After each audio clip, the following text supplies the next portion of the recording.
सनातन गोस्वामी जी का नियम था गोवर्धन की नित्य परिक्रमा करना। अब उनकी अवस्था 90 वर्ष की हो गई थी। नियम पालन मुश्किल हो गया था, फिर भी वह किसी प्रकार निभाए जा रहे थे।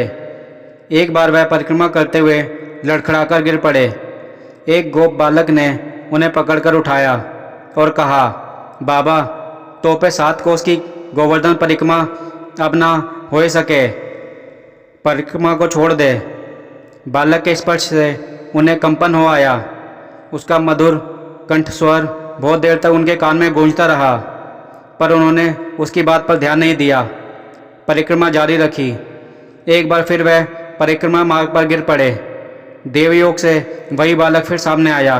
उन्हें उठाते हुए बोला, बाबा, तू बूढ़ो हो गयो है, तो माने नाए परिक्रमा किए बिना ठाकुर प्रेम ते रीझे परिश्रम ते नाए। फिर भी बाबा परिक्रमा करते रहे, पर वह एक संकट में पड़ गए। बालक की मधुर मूर्ति उनके हृदय में गड़ गई। उसकी स्नेहमयी चितवन उनसे भुलाई नहीं जा रही थी। वह ध्यान में बैठते तो भी उसी की छवि उनकी आंखों के सामने नाचने लगती थी। खाते पीते सोते जागते हर समय उसी की याद आती रहती थी। एक दिन जब वह उसकी याद में खोए हुए थे, उनके मन में सहसा एक स्पंदन हुआ, एक नई स्फूर्ति हुई। वह सोचने लगे, एक साधारण ब्रिजवासी बालक से मेरा इतना लगाव, उसमें इतनी शक्ति कि मुझ वयोवृद्ध वैरागी के मन को भी इतना वश में कर ले कि मैं अपने इष्ट तक का ध्यान न कर सकूं।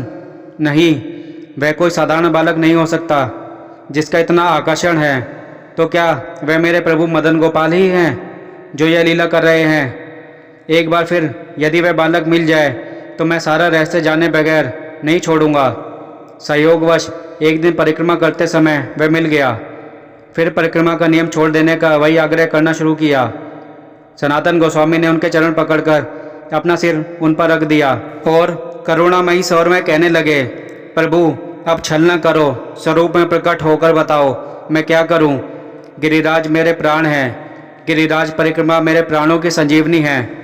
प्राण रहते इसे कैसे छोड़ दूं? भक्त वत्सल प्रभु सनातन गोस्वामी की निष्ठा देखकर प्रसन्न हुए, पर परिक्रमा में उनका कष्ट देखकर वह दुखी हुए बिना भी नहीं रह सकते थे। उन्हें भक्त का कष्ट दूर करना था, उसके नियम की भी रक्षा करनी थी और इसका उपाय करने में भी देर क्या करनी थी। सनातन गोस्वामी ने जैसे ही अपनी बात कह चरणों से सिर उठाकर उनकी ओर देखा, उस बालक की जगह मदन गोपाल खड़े थे। वे अपना दाहिना चरण एक गिरिराज शिला पर रखे थे। उनके मुखारविंद पर मधुर स्मृति थी, नेत्रों में करुणा झलक रही थी। वे कह रहे थे, सनातन, तुम्हारा कष्ट मुझसे नहीं देखा जाता। तुम गिरिराज परिक्रमा का अपना नियम नहीं छोड़ना चाहते तो उस गिरिराज शिला की परिक्रमा कर लिया करो। इस पर मेरा चरण चिन्ह अंकित है। इसकी परिक्रमा से तुम्हारी गिरिराज परिक्रमा हो जाया करेगी। इतना कहकर मदन गोपाल अंतर्ध्यान हो गए। सनातन गोस्वामी मदन गोपाल चरणांकित उस शिला को भक्तिपूर्वक सिर पर रखकर अपनी कुटिया में गए, उसका अभिषेक किया और नित्य उसकी परिक्रमा करने लगे।